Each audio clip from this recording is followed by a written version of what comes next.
आइए सुनते हैं शिवानी जी की कहानी भूल।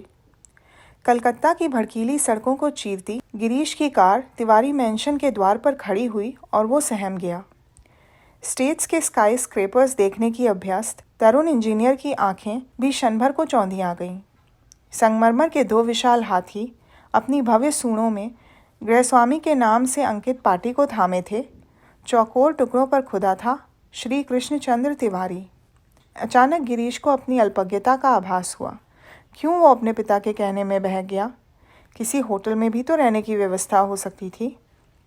उसके ताऊ के लड़के राजेंद्र ने उसे आगाह भी कर दिया था, बच के रहना यार, बड़े घाघ हैं तिवारी जी। मेरा साला विलायत से लौटा और हिंदुस्तान मोटर में ही नौकरी लगी। ऐसा जाल फैलाया कि तीसरे ही महीने अपनी लंगड़ी बदसूरत बेटी उसके पल्ले बांध दी। पर गिरीश था एक ही सूस। कनाडा, मॉन्ट्रियल, फ्रांस में एक से एक सुंदरियों के कटाक्षों को उसने आसानी से कांटों की तरह निकाल कर फेंक दिया था। फिर चितरंजन से उसे 3 ही माह की तो ट्रेनिंग लेनी थी। तिवारी जी उसके पिता के बाल्यकाल के सखा थे। कई वर्ष पूर्व वे अपनी जन्मभूमि की ममता त्याग कर कलकत्ता में ही बस गए थे। केवल हाई स्कूल पास होने पर भी आज वे कलकत्ता के यशस्वी व्यवसायियों में से एक थे। उनकी कुशाग्र व्यवसायी बुद्धि ने भाग्यलक्ष्मी को मुग्ध कर लिया था। वे अब भूल चुके थे कि उनके पिता कभी फटी धोती का कचौटा कस, कान पर जनेऊ चढ़ा, हाथ में पिचकी लुटिया लेकर दिशा जंगल जाया करते थे। अब उनके स्नानगारों का दर्पण सा चमकता फर्श दूध से धुला लगता था। बड़े बड़े संगमरमर के चौबच्चों में गुलाब की पंखुड़ियाँ मसल कर उनकी 10-10 महिमा माई राजकन्याएं नहाती थीं। डॉज, फिएट और बुइक के अलावा उनके द्वार पर 4 घोड़ों जुती एक चमकती विक्टोरिया भी खड़ी रहती थी। उस पर नीली लेस लगे जालीदार पर्दे लटकाकर तिवारी गृहिणी राजमहिषी का सा श्रृंगार कर संध्या को नित्य सैर करने जाती थीं, क्योंकि पेट्रोल के धुएं से उन्हें सख्त नफरत थी। लक्षाधिपति तिवारी जी के हृदय में एक शल्य नियति ने चुभो ही दिया। कुमाऊं के बिरला नाम से विख्यात लक्ष्मी के दुलारे पुत्र के सुख के कोष का एक भाग एकदम ही रिक्त था। उनके कोई पुत्र नहीं था। प्रत्येक वर्ष बिटियाओं का एक जोड़ा कबूतरियों सा उनके मोतीपुरा चौक में गुटरगू करने लगता। असंख्य मनौतियाँ मनाकर भी 5वें वर्ष एक जोड़ी पुत्रियाँ और हुईं और इस प्रकार वो पूरी 10 पुत्रियों के पिता बन गए। किंतु अपने अपार वैभव का चुग्गा फेंकते ही उन्होंने एक से एक बड़े ओहदों पर नियुक्त दामादों को जकड़ लिया था। 8 पुत्रियों के घोर कृष्ण वर्ण, मोटी फैली नाक, यहाँ तक कि 8वीं कृष्णा और कावेरी के ग्रहण के पैरों पर भी उनके आईएएस और इंजीनियर जमाताओं को आपत्ति नहीं रही थी। दहेज के भार से वे जमाताओं की गर्दन ही दबा कर रख देते थे। सिर उठाकर नई पत्नी के दोष और गुणों को परखने का फिर उन्हें समय ही नहीं रहता। किंतु गिरीश को उनकी 2 पुत्रियों के नैन नक्श से कुछ लेना देना नहीं था। वो नया इंजीनियर बनकर विदेश यात्रा से लौटा था। किसी को भी उसकी सी सरल आदतों के संयमशील मेहमान को अपने यहाँ रखने में विशिष्ट कष्ट नहीं होगा, यही सोचकर वो अपने को मार्ग भर सांत्वना देता आया था। विदेश से ताज़े लौटे प्रत्येक भारतीय की भांति वो केवल कच्चा सलाद और उबला भोजन खाता था। अपनी नॉयलॉन की इस्त्री के बवाल से परे कमीज़ों को स्वयं 5 मिनट में धोकर सुखा लेता था। ना उसे सिगरेट का चस्का था, न शराब से लगाव। अपने साथ वो एक बिजली की केतली भी रखता था, जिससे सुबह सुबह उसे चाय के लिए किसी को कष्ट नहीं देना पड़े। उसे जब कलकत्ता जाने का आदेश मिला तो उसके पिता ने कहा था, अरे अपने किशनिया के रहते तुम्हें कहीं और रहने की क्या चिंता? 1000 हो है तो अपने ही गांव का। फिर मैंने ही हिसाब के पर्चे से निकल करवा के उसे हाई स्कूल पास करवा दिया था। इस एहसास को तो वो कभी नहीं भूलता, तुम्हें बड़े प्रेम से रखेगा। सचमुच ही उनका अत्यंत आग्रहपूर्ण पत्र आ गया और गिरीश कलकत्ता आ गया। स्टेशन पर चमचमाती वर्दी पहने उनका ड्राइवर उसे कार में लेवाने आया था। अपने विदेश से लाए ग्लास फाइबर के नीले सूटकेस की चमक से उसने छोटे से अल्मोड़ा की सरल आत्मीय स्वजनों की भीड़ को चौंधिया दिया था। पर आज बड़ी झिझक से ही उसने अपना सूटकेस उस ड्राइवर को थमाया। ड्राइवर के कोट पर तिवारी जी का सुनहरा मोनोग्राम चमक रहा था। बड़ी हेय दृष्टि से उसने सूटकेस के साथ की पोटली को उठाया। गिरीश बेचारा कट के रह गया।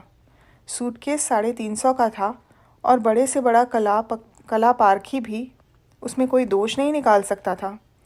किंतु ठीक चलते समय उसके पिता ने एक पोटली में पहाड़ी दालें और तीव्र सुगंध का पहाड़ी मसाला जम्बू अपने बाल सख्या के लिए बांध दिया था। सुदामा की स्नेह पगी पोटली को बेचारा गिरीश फेंक भी नहीं सका, पर उससे सूटकेस का पूरा व्यक्तित्व मिट्टी में मिल गया। बढ़िया ट्वीट का कोट पहनकर जैसे किसी ने उसके सिर पर लाल गमछा बांध दिया हो। बढ़िया ट्वीट का कोट पहनाकर जैसे किसी ने उसके सर पर लाल गमछा बांध दिया हो। तिवारी जी के प्रवेश द्वार से होकर वह भीतर गया।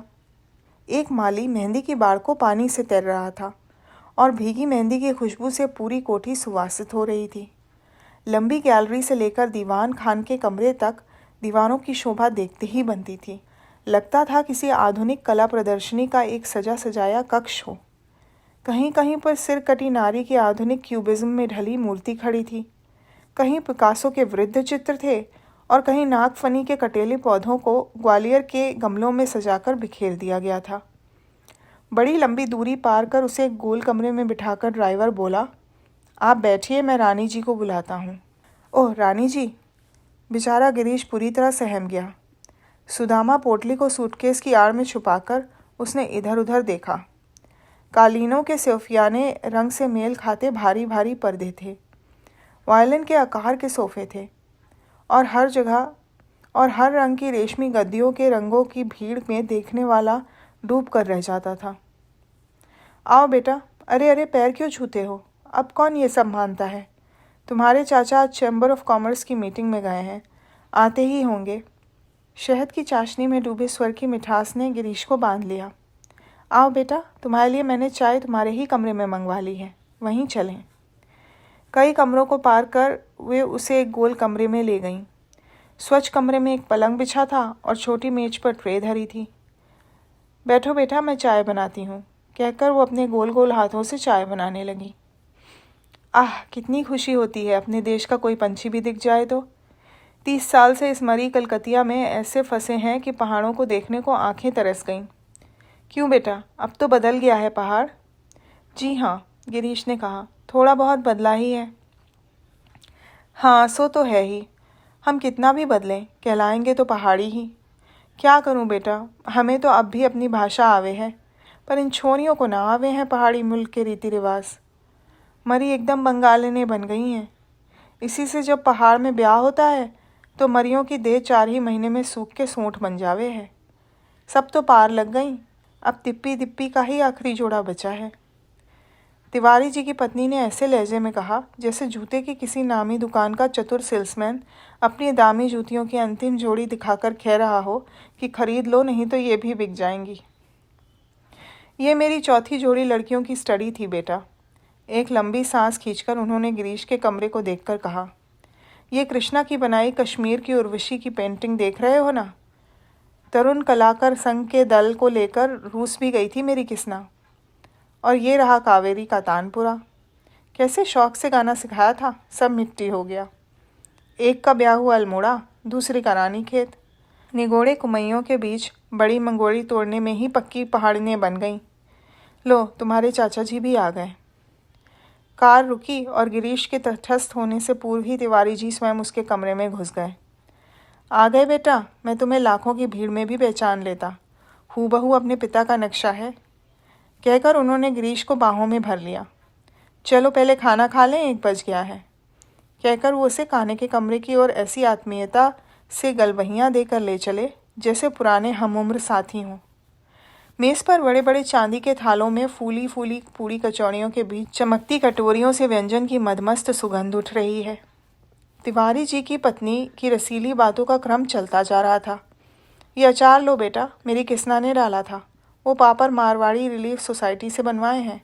अरे रायता नहीं लोगे? वाह भाई, कैसे पहाड़ी हो। हाय मैं मर गई, 2 ही पूड़ियों में अघा गए। बहादुर साहब को बर्फ़ वाला पानी दो। राम सिंह, गरम कचौड़ी लाना 1 ठो। श्याम सिंह, किलोरियाँ फ्रिज में रख दो।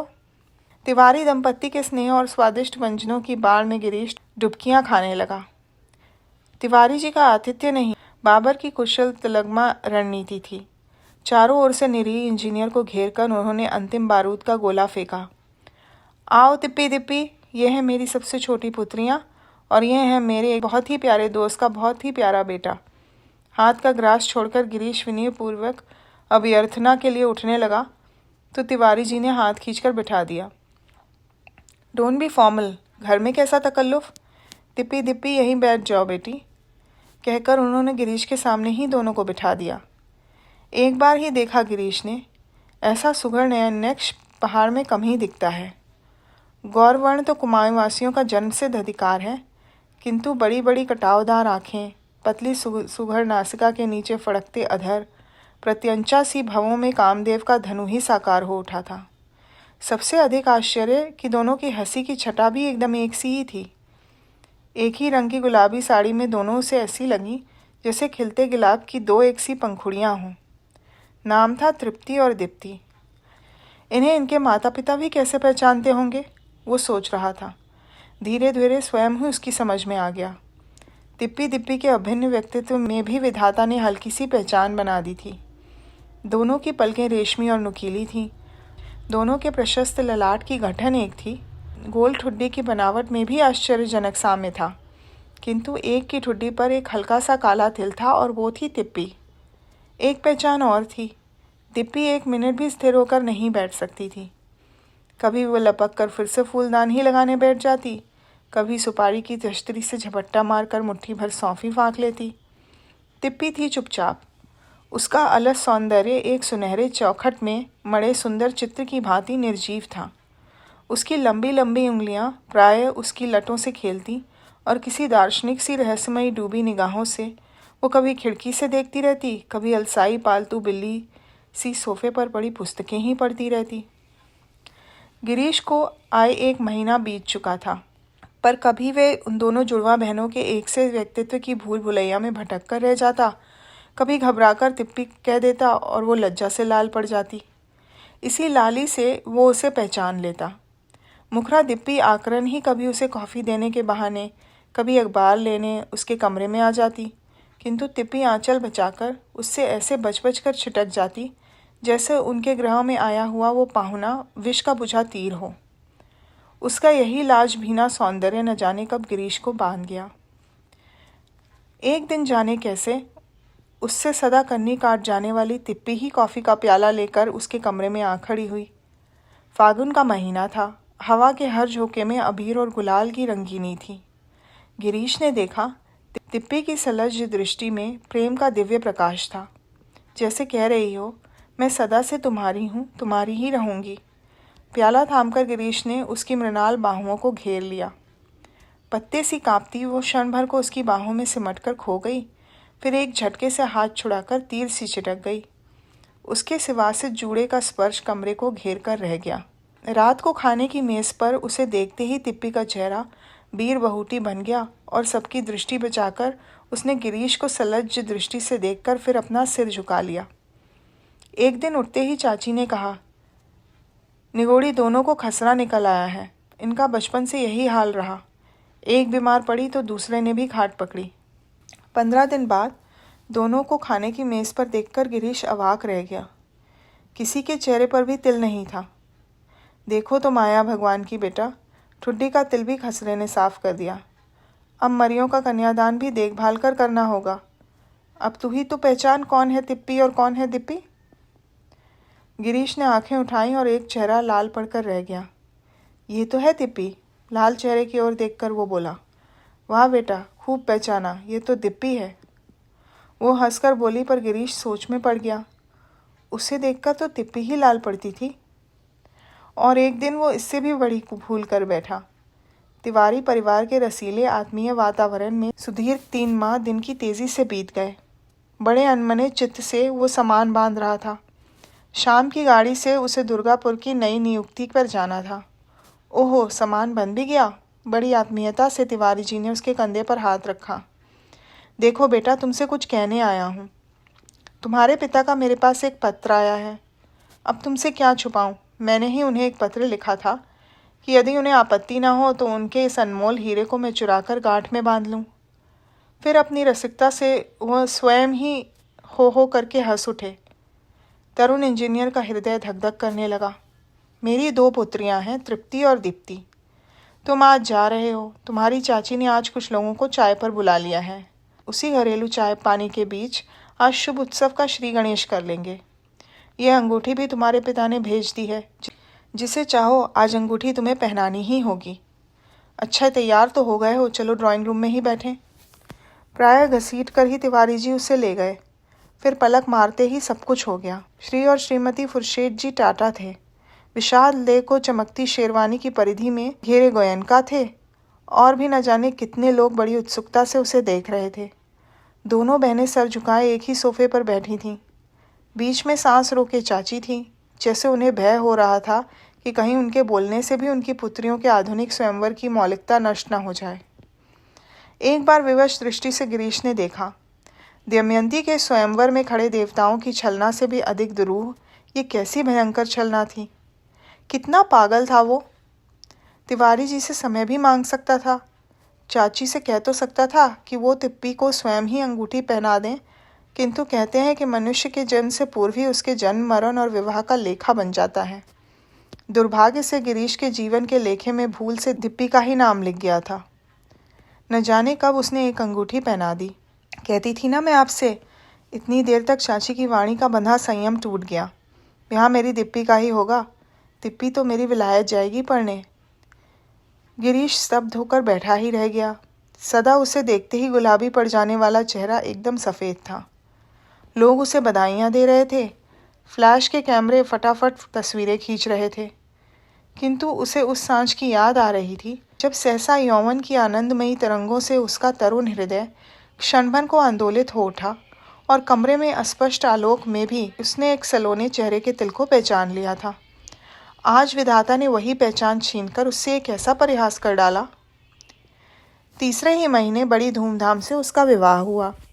बंगाल की शहनाई की करण गूंज और विदा के गीतों के उदास थपेड़ों के तले तिवारी मैंशन सिसकियाँ ले रहा था। नई दुल्हन अपने 8 जीजा और जीजियों की जोड़ी से विदा ले चुकी थी। हाय मेरी तिप्पी कहाँ गई? 4 दिन से बिना खाए पिए पड़ी है। तिवारी जी की पत्नी का स्वर आया। जन्म से भी तो बहनें कभी नहीं बिछड़ी। गिरीश का समस्त उल्लास कपूर सा उड़ गया। उसकी आंखें द्वार पर ही लगी रहीं। अचानक पैरों की आहट से उसने चौंक कर देखा।